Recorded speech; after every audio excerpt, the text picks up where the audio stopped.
Hi hello friends, welcome back to tasty food Vidya channel. இன்றைக்கி நம்ம சேனலில் குறைஞ்ச பட்ஜெட்டில் அதே சமயம் அதிக ப்ரோட்டீன் இருக்கிற மீல் மேக்கர் வச்ச மீல் மேக்கர் மிளகு வறுவல் டேஸ்டியாக எப்படி பண்ணுறதுன்னு இந்த வீடியோவில் பார்க்கலாம்.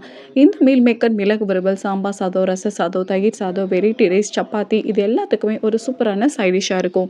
வீடியோக்குள்ளே போகிறதுக்கு முன்னாடி நம்ம சேனல் டேஸ்டி ஃபுட் வித்யா சேனலை சப்ஸ்கிரைப் பண்ணாதவங்க சப்ஸ்கிரைப் பண்ணிவிட்டு கூடவே பக்கத்தில் இருக்க பெல் ஐக்கானை கிளிக் பண்ணிக்கோங்க. ஃபஸ்ட்டு இந்த ரெசிபி பண்ணுறதுக்கு ஒரு பவுலில் 1/2 லிட்டர் அளவுக்கு தண்ணி சேர்த்துட்டு நல்லா கொதிக்க வச்சுக்கோங்க. தண்ணி நல்லா கொதிச்சதுக்கு அப்புறமா கொஞ்சமாக உப்பு சேர்த்திட்டு இது கூடவே 2 கப் அளவுக்கு மீல் மேக்கர் சேர்த்திக்கோங்க. இது கிராமில் பார்த்தா 100 கிராம் அளவுக்கு இருக்கும். இந்த மாதிரி தண்ணியில் எல்லா மீல் மேக்கரும் மூழ்கிற அளவுக்கு ஒரு ஸ்பூன் இல்லைன்னா கரண்டி வச்சு நல்லா அழுத்தி விட்டுக்கோங்க. இது ஒரு 10 நிமிஷம் அப்படியே இருக்கட்டும். மீல் மேக்கர் தண்ணியெல்லாம் நல்லா உறிஞ்சு சாஃப்டாகி வரட்டும். இப்போ 10 நிமிஷத்துக்கு அப்புறமா ஒரு ஜல்லடை வச்சு வடிகட்டிக்கலாம். இப்போ இந்த மாதிரி நல்லா வடிகட்டிட்டு இதை ஒரு பவுலுக்கு ட்ரான்ஸ்ஃபர் பண்ணிடலாம். இப்போது மீல் மேக்கர் மூழ்கிற அளவுக்கு நார்மல் வாட்டர் சேர்த்திக்கலாம். இந்த ப்ராசஸ் எதுக்காகனா மீல் மேக்கர் ஓவர் குக் ஆகிறத தடுக்கிறதுக்காக தான்.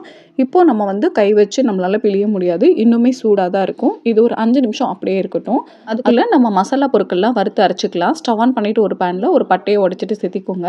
இது கூடவே 1 டீஸ்பூன் சீரகம், 1.5 டீஸ்பூன் அளவுக்கு மிளகு, 1.5 டீஸ்பூன் சோம்பு சேர்த்திக்கோங்க. மிளகு உங்கள் காரத்துக்கேற்ப சேர்த்திக்கோங்க.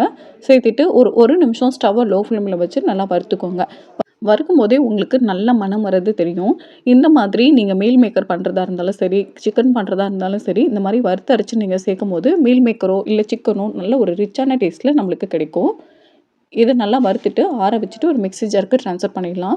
இது கூடவே 10 நிமிஷத்துக்கு முன்னாடி 2 காஷ்மீரி சில்லியை சுடு தண்ணியில் ஊற வச்சுருக்கேன். அது தண்ணியோடு சேர்த்திக்கலாம். இந்த ப்ராசஸ் எதுக்காகனா நல்ல ஒரு கலர் கிடைக்கிறதுக்காக தான். இது கூடவே 2 டீஸ்பூன் அளவுக்கு மல்லித்தூள், 1 டீஸ்பூன் அளவுக்கு மிளகாய்த்தூள் சேர்த்திக்கோங்க. நான் சேர்த்திருக்க மிளகாய்த்தூளோட காரம் மீடியமாக இருக்கும். உங்களுக்கு நல்ல காரமாக வேணும்னா 1.5 டீஸ்பூன் அளவுக்கு சேர்த்திக்கோங்க. இது கூட கொஞ்சமாக தண்ணி சேர்த்து நல்லா ஃபைன் பேஸ்ட்டாக அரைச்சி எடுத்துக்கலாம். இப்போ 5 நிமிஷம் ஆயிடுச்சு. ஹீட் நல்லா குறைஞ்சிருக்கும். இப்போ நம்ம கை வச்சு கொஞ்சம் கூட தண்ணி இல்லாமல் நல்லா பிழிஞ்சிட்டு ஒரு பவுலுக்கு ட்ரான்ஸ்ஃபர் பண்ணிக்கலாம். எல்லா மீல் மேக்கரையும் இந்த மாதிரி நல்லா பிழிஞ்சிட்டு ட்ரான்ஸ்ஃபர் பண்ணதுக்கு அப்புறமா நம்ம அரைச்சி வச்சிருக்கிற மசாலா சேர்த்து மீல் மேக்கரோட எல்லா பக்கமும் படுற மாதிரி நல்லா மிக்ஸ் பண்ணி விட்டுட்டு ஒரு 10 நிமிஷம் அப்படியே வச்சுருங்க. மீல் மேக்கரில் மசாலாலாம் நல்லா செட் ஆகட்டும். ஒரு தட்டு போட்டு மூடி 10 நிமிஷம் அப்படியே வச்சிடலாம். அடுத்ததாக ஸ்டவ் ஆன் பண்ணிவிட்டு ஒரு பேனில் 2 டேபிள் ஸ்பூன் அளவுக்கு எண்ணெய் சேர்த்திக்கோங்க. எண்ணெய் நல்லா சூடானதுக்கப்புறமா ஒரு பிரிஞ்சி இலை, ஒரு ஸ்டார் பூ, கொஞ்சமாக கல்பாசி சேர்த்திக்கோங்க. ஒரு சின்ன துண்டு கல்பாசி சேர்த்துனாலே போதும், நல்ல மணமாக இருக்கும். கல்பாசி இல்லைன்னா நீங்கள் ஸ்கிப் பண்ணிக்கலாம். இது கூடவே 2 பெரிய சைஸ் வெங்காயத்தை நல்லா ஃபைனாக கட் பண்ணிவிட்டு சேர்த்திக்கோங்க. கொஞ்சம் ஃப்ரெஷ்ஷான கருவேப்பிலை இலைகள் சேர்த்திக்கோங்க. சேர்த்துட்டு வெங்காயம் நல்லா வதங்கி வர அளவுக்கு வதக்கினதுக்கு அப்புறமா 1 டீஸ்பூன் இஞ்சி பூண்டு விழுது சேர்த்துட்டு அதோட பச்சை வாசனை போகிற அளவுக்கு நல்லா வதக்கி விட்டுக்கோங்க. அடுத்ததான் ஒரு மிக்ஸி ஜாரில் 5 முந்திரி பருப்பை நல்லா ஃபைனாக அரைச்சிக்கோங்க. அரைச்சதுக்கு அப்புறமா 2 பெரிய தக்காளியை கட் பண்ணிவிட்டு 1-2 அரைச்சிக்கோங்க. இந்த மாதிரி முந்திரி பருப்பை நம்ம அரைச்சிட்டு சேர்க்கும் போது கிரேவி நல்லா திக்கான கன்சிஸ்டன்சியில் கிடைக்கும். உங்ககிட்ட முந்திரி பருப்பு இல்லைன்னா நம்ம மிளகு சீரகம் வறுக்கும் போதே 1/2 டீஸ்பூன் அளவுக்கு கசகசா சேர்த்துட்டு நல்லா ஃபைனாக அரைச்சிட்டு சேர்த்திக்கோங்க. அதுவுமே உங்களுக்கு நல்லா திக்கான கன்சிஸ்டன்சி கொடுக்கும். தக்காளி நல்லா வதங்கி சுருங்கி வந்ததுக்கு அப்புறமா மிக்ஸி ஜாரில் கொஞ்சமாக தண்ணி சேர்த்துட்டு அலசிட்டு அந்த தண்ணியை சேர்த்திக்கோங்க. இப்போ மீல் மேக்கரை மசாலாவோட ஊற வச்சு 10 மினிட்ஸ் கிட்ட ஆயிடுச்சு. இப்போ அந்த மீல் மேக்கரை நம்ம இதோட சேர்த்திக்கலாம். சேர்த்துட்டு இந்த பவுலில் கொஞ்சமாக தண்ணி சேர்த்து அந்த தண்ணியையும் அலசி இதில் சேர்த்திக்கலாம். இந்த டைமில் உங்களுக்கு எந்த அளவுக்கு தண்ணி வேணுமோ அந்த அளவுக்கு தண்ணி சேர்த்திக்கோங்க. நீங்கள் கிரேவி கன்சிஸ்டன்சியில் பண்ண போகிறீங்கன்னா தண்ணி கொஞ்சம் அதிகமாக சேர்த்திக்கோங்க. நான் ஒரு வறுவல் கன்சிஸ்டன்சியில் பண்ணுறதுனால கொஞ்சமாக தண்ணி சேர்த்திக்கிறேன். சேர்த்திட்டு மசாலாவோட பச்சை ஸ்மெல்லாம் போகிற அளவுக்கு நீங்கள் வதக்கி விட்டால் போதும்.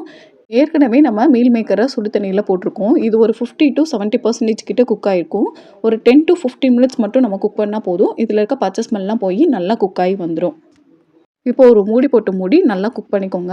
இது கூட நம்ம முந்திரி பருப்பு சேர்த்திருக்கோம் இல்லையா, அதனால் கீழே பிடிக்கிற மாதிரி இருக்கும். ஸோ இடையில ஓப்பன் பண்ணி நல்லா மிக்ஸ் பண்ணி விட்டுக்கோங்க. இல்லைன்னா கீழே அடி பிடிக்கும். இப்போது ஒரு 10 மினிட்ஸ்க்கு அப்புறம் பார்த்தோன்னா தண்ணியெலாம் நல்லா சுருங்கி நல்லா ஒரு திக்கான கன்சிஸ்டன்சிக்கு வந்துருச்சு. கடைசியாக ஃப்ரெஷ்ஷான கொத்தமல்லி இலைகளை கட் பண்ணிவிட்டு சேர்த்திக்கலாம். சேர்த்துட்டு நல்லா மிக்ஸ் பண்ணி விட்டுறலாம். அவ்வளோதாங்க. இதை நல்ல ஒரு சாம்பார் சாதம், தயிர் சாதம், வெரைட்டி ரைஸோடு நீங்கள் சர்வ் பண்ணிங்கன்னா நல்ல ஒரு சூப்பரான சைட் டிஷ்ஷாக இருக்கும். நான்வெஜ் செய்ய முடியாத நாட்களில் இந்த ரெசிபியை நீங்கள் செஞ்சு கொடுத்து பாருங்கள். யாருமே நான்வெஜ்ஜை மிஸ் பண்ணவே மாட்டாங்க. அடிக்கடி உங்களை இந்த ரெசிபியை செய்ய சொல்லி கேட்பாங்க. அந்தளவுக்கு டேஸ்ட்டு ரொம்ப சூப்பராக இருக்கும். இன்றைக்கி நான் பண்ண இந்த ரெசிபி கண்டிப்பாக உங்களுக்கும் பிடிச்சிருக்கும் நம்புகிறேன். இந்த ரெசிபியை இதே மெத்தடில் நீங்களும் உங்கள் வீட்டில் ட்ரை பண்ணி பார்த்துட்டு எப்படி இருந்ததுன்னு கமெண்ட்டில் ஷேர் பண்ணுங்கள். இந்த ரெசிபி உங்களுக்கு பிடிச்சிருந்ததுன்னா டேஸ்டி ஃபுட் வித் வித்யா சேனலை சப்ஸ்கிரைப் பண்ணுங்கள், லைக் பண்ணுங்கள். உங்கள் ஃப்ரெண்ட்ஸ் அண்ட் ஃபேமிலியோடு இந்த வீடியோவை ஷேர் பண்ணுங்கள். தேங்க்யூ ஃபார் வாட்சிங். Bye bye.